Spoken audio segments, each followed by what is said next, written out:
Every time you have an extinction event on planet Earth, life comes back more abundantly and more diversity next time and faster. We are in the 6th extinction right now. We're 50% done. We've wiped out 50% of biology on the planet, and we're accelerating. We're now seeing the loss of a species every 20 minutes. We've 10,000-fold increased our extinction rate just in the last decade and a half. And so with this massive explosion of extinction, 50% done, we have a choice. We continue on our path, we destroy our soils, we choke out the planet, the oceans acidify, we lose 97% of life on Earth. In the next few hundred million years, we will see life on this planet that has never existed before, more beautiful, more vibrant, more multidimensional than we can even imagine.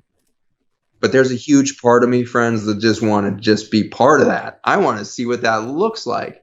And it could be just 10 years away or 100 years away instead of 100 million years away if we stop our behavior. Let Mother Earth breathe again. And let's co-create in the void that we've created, in the collapse of biology that we've created in this extinction event. We could see life come back so abundantly that we have literally never known human capacity for longevity, health, consciousness, spiritual blessing.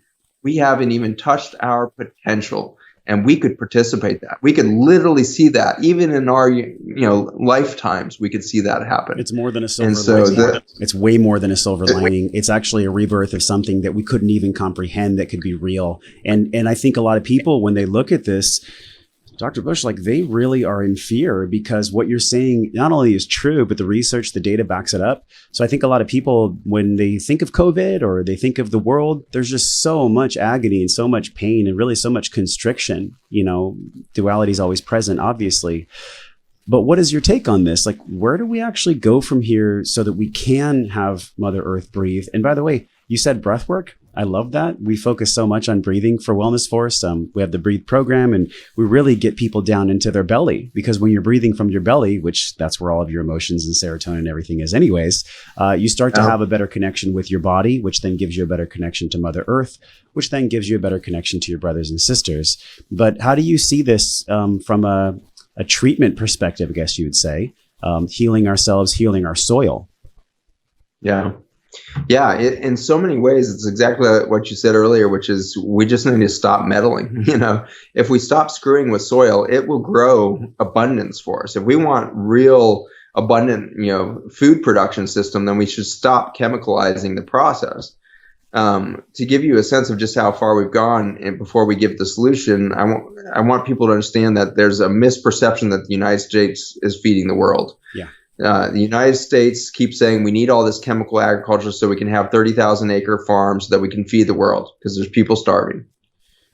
It turns out that not only the United States, but all of the Western world that has adopted mega farming only feeds 30% of humanity.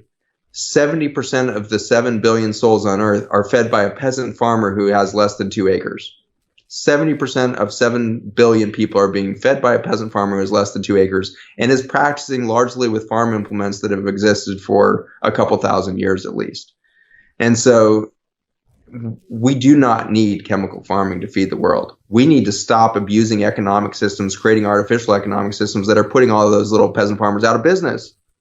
We need to support them. We need to celebrate them. They have the answer. They're already doing the answer, but they're competing against artificial economies of food supply that we have created through artificial subsidies at the government level, tax things, all kinds of BS. And so we are putting them out of the business. In the United States, we lose 6,000 to 8,000 family farms a year, just in the U.S. And then you look at Asia, and you look at South Asia, and you look at the South American situation with NAFTA. We are putting farmers out of business at an extreme rate. Early estimates after we signed NAFTA with Clinton, and what was that? That was around 1997 that NAFTA got signed. Maybe it was 96. In those following 4 seasons, an article got published at one point that 50,000 farmers had committed suicide in South America due to bankruptcy and loss of farm and loss of dignity. Because some of them NAFTA were actually drinking Roundup, I read. They did. To commit. Yeah. They committed suicide through consuming their own herbicides and pesticides. So, a dark chapter of abuse through opening up an artificial economy of chemical farming onto the world stage. And so not only have we killed soils, we've killed livelihoods, we've killed farmers, we've killed families, we've killed children through this maleficent act. So where do we go? How do we heal it? Yeah. It's so simple. We need to become peasant farmers again in our mentality, which is we need to produce first enough food for ourselves. Kansas, our most agricultural state, grows 90% of its land under agricultural use. 90% of Kansas is agricultural. Kansas has to import 90% of its food. 1 in 4 children in Kansas right now is starving, is lacking calories, going to sleep hungry. If Kansas can't feed itself, then what belief system do we have that it's going to go feed the rest of the world? Kansas can't feed itself because the 90% of that crop, that acreage that's being used for agricultural land is growing GMO corn, soybean, and alfalfa. That's never going to end up on a plate. Instead, it's going to end up in chemical processing plants to make petroleum-like products out of the oils and everything else in that. And so we feed the apparel industry so that we can have yet one more pair of stretchy yoga pants, because God knows you can never have too many of those. And we start making all artificial BS things out of the crops that are growing where we should be growing food. Yeah. And so from agricultural, or from apparel all the way to our fuel industry, 10% of every gallon of fuel you pump in America is grown on corn, that's genetically modified and killing the soils beneath it. We're killing our vibrant soils for food production, are being killed so that we can fill our gas tanks with a little less petroleum. Like it's just an absurd model. And so the solutions are at hand. We have farmland and we have brilliant farmers who are ready to grow food. We need to create an economy around those farmers so they can grow food again. This is another wonderful thing that's happened with COVID, is our farmers who over the last 5 years have started to make the move towards supplying real food to real people again. And they've been meting out these little brands and trying to, create their little online stores, and they're slowly growing, and their CSAs are starting to get a foothold. In just the month of March this year, those groups, those farmers that had direct to market potential, they grew by 300 to 1,200% growth in 4 weeks. Amazing. They jumped forward 8 to 10 years in their business plans in 4 weeks because the supply chains got disrupted and mankind suddenly realized we have a serious vulnerability in the United States. We don't even grow our own food. We have supply lines that go all the way around the world to try to suck food back to us. What the heck are we thinking? And so we see a massive increase in direct-to-farmer demand. If you haven't participated in that, please go online, find a farmer near you that's got CSA or something, some product you can buy from them directly. It's going to improve their bottom line, and they're going to immediately take that money. Farmers are the most frugal of people. They are never going to just go out and spend that willy-nilly. They're not going to go get another pair of yoga pants. Those farmers are going to go reinvest in more land and grow more food.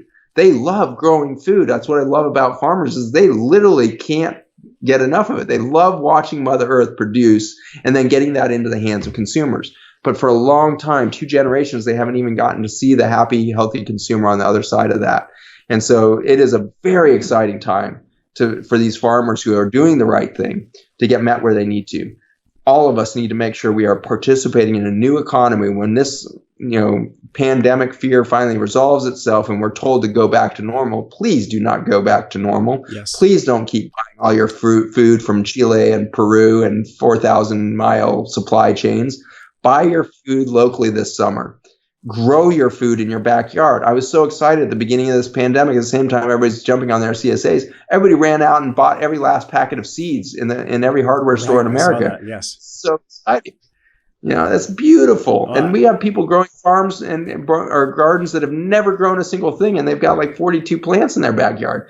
And half of them are going to die, and that's normal too. Don't feel like a bad farmer if you're out there doing that for the first time. It's not all working. That's fantastic. You're learning. We need to learn for the next pandemic not to happen. We need to learn so that the next death of the planet doesn't have to happen. Let's do life and live life abundantly together. It's so exciting.